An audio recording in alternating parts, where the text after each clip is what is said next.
boy.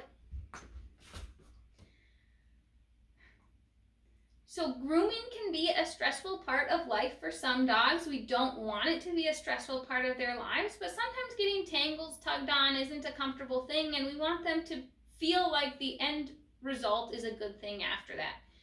Sometimes you have a hard time with puppies who think the brush is a toy and they want to eat it, and we want to teach them that it is not in fact something that's a chew toy. It should be able to touch you, and we don't want to eat the brush. So I usually introduce it where they can sniff the brush, they can investigate the brush, and I'll reinforce them for that. I'll either use a clicker as a marker or I'll use his word, and this can be a good thing. So my dog, I actually have, as part of our grooming that we do, because he has a longer hair around his collar, when I am going to groom him, I do take off his collar, and that is part of our grooming ritual. I don't groom him if he has his collar on. He also has the freedom to leave if he wants to leave.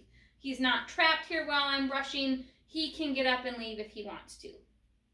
So because he's chosen to sit on his mat, this is also part of what we do with grooming, is we groom on the mat. And I'm going to show him the brush. And he's not chewing it, he's just sniffing it. Kepla. So he is ready to go for that. And then I'm going to approach him with it. And as long as he's not leaning away or trying to eat it, I can brush him. Kepla. And after a couple brushes, he can have a snack. Now we're beyond this stage with him. He can let me brush all of him. We do need to take a few more breaks on his tail usually, but overall I can brush all of him and he gets a treat at the end. So this is one way that you can do it. You just approach with the brush, we touch with the brush, kepla, and he gets a treat. The other way you can do it, if you have a dog who's really concerned, is you can have a Kong that has peanut butter, or you can have some snacks in your hand.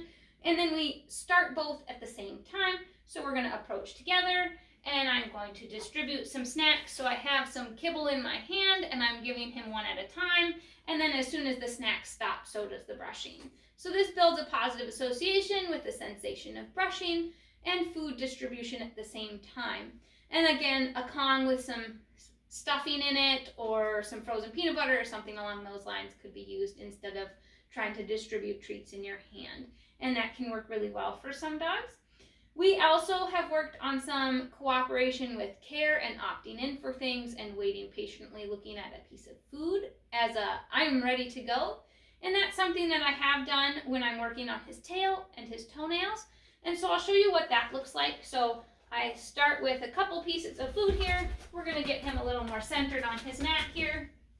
I'm going to set them on the corner of his mat, and he knows he's supposed to wait with his nose pointed at them, and this is his I am ready to go.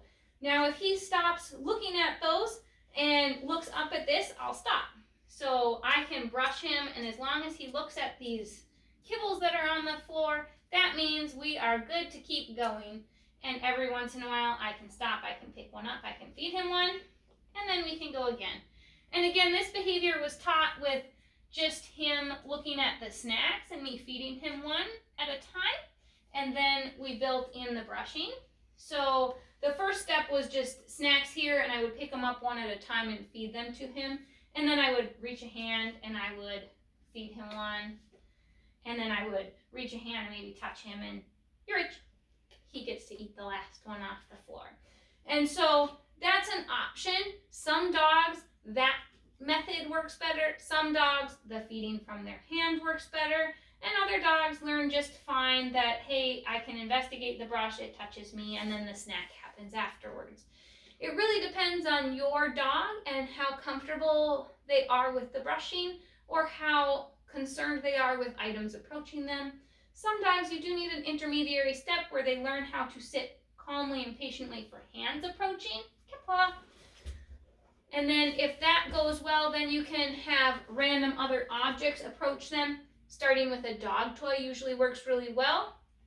And then try one that they're not super excited about, and then work up towards other things like maybe a crumpled up piece of paper or a pen or a marker or something that's not a dog item but isn't something that has previously snagged a snarl or something like that. In practice, I'm going to touch you with this thing and it's going to be okay, and then you get a treat after that.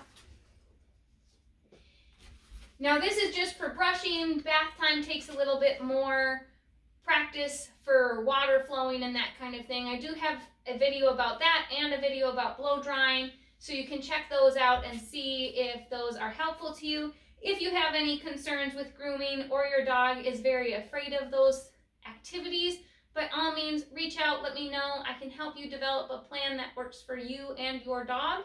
And then if you are still having concerns, there are some dogs that do benefit from some medications and discussions with their vet about situational problems for that if they're very severe. But a lot of times, some patience and training can do a lot to get them comfortable with some things that are a little bit weird that we humans do sometimes. So if you have any questions, by all means, reach out.